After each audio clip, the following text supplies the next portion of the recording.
A shocking denunciation of Israel, a move to separate China from TikTok. Big issues facing Congress. Plus, what to do about the rise in anti-Semitism and Islamophobia in New York. The Point starts right now.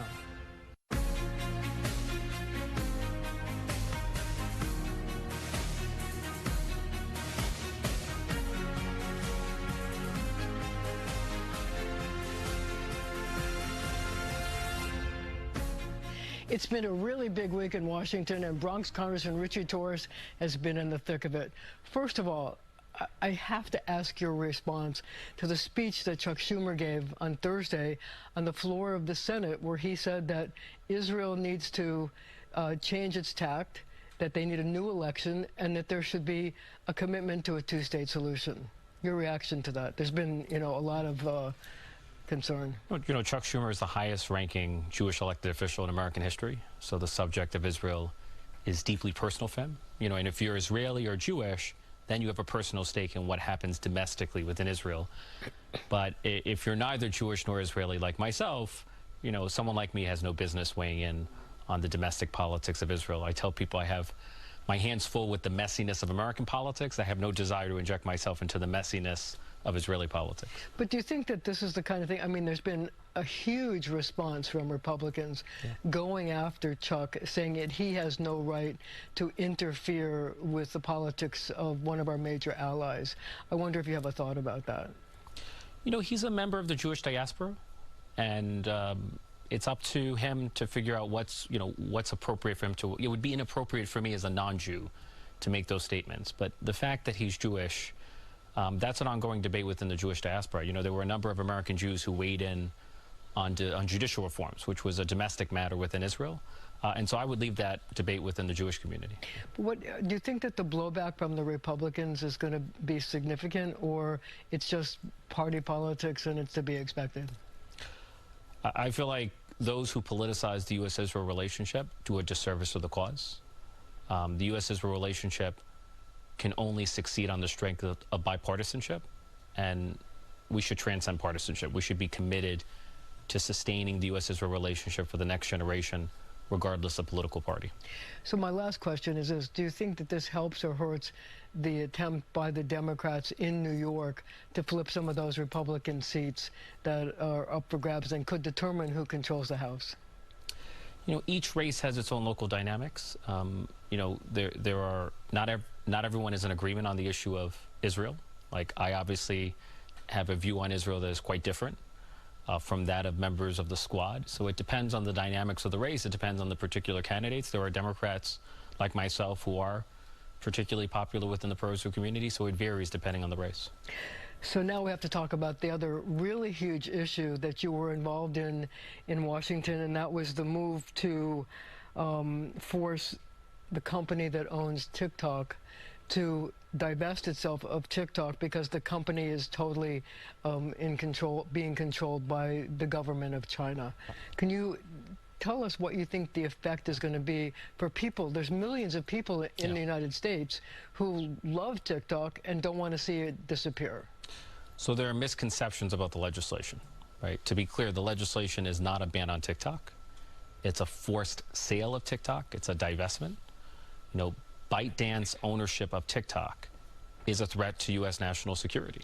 Because China has a say on the board of directors of ByteDance. So ByteDance is subject to the control of the Chinese Communist Party. It's required by Chinese law to report the data of 170 million Americans to the Chinese government. That's a matter of law within China. And TikTok is not merely a social media platform. It's become the leading news source for the next generation of Americans.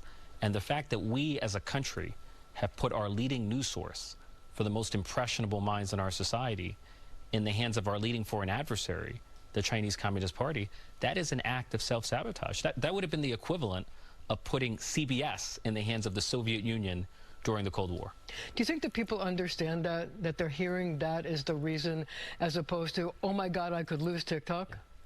There's a misconception, and I want to make it, the purpose of the legislation is not to target speech.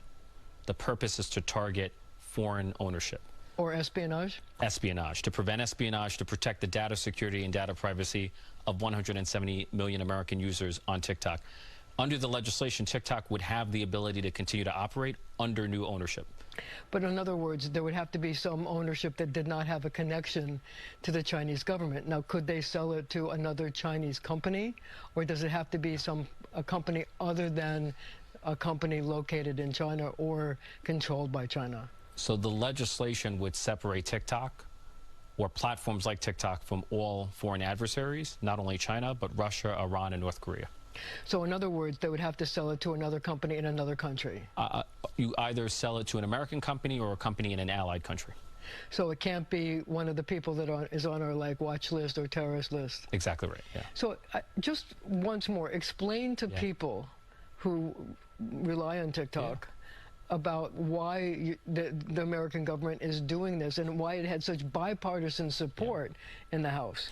Look, there's a concern that the Chinese Communist Party could use TikTok to spy on 170 million Americans.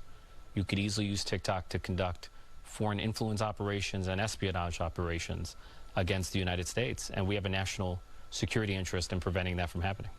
So if this bill goes into effect and they sell TikTok, people will be able to get their TikTok from the usual apps that they usually get it for. But if not, if they refuse to comply, these apps will disappear from Apple and Google and other places.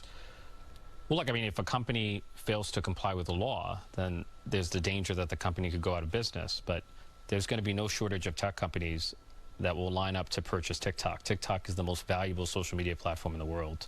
And so I'm confident that there will be a successful sale.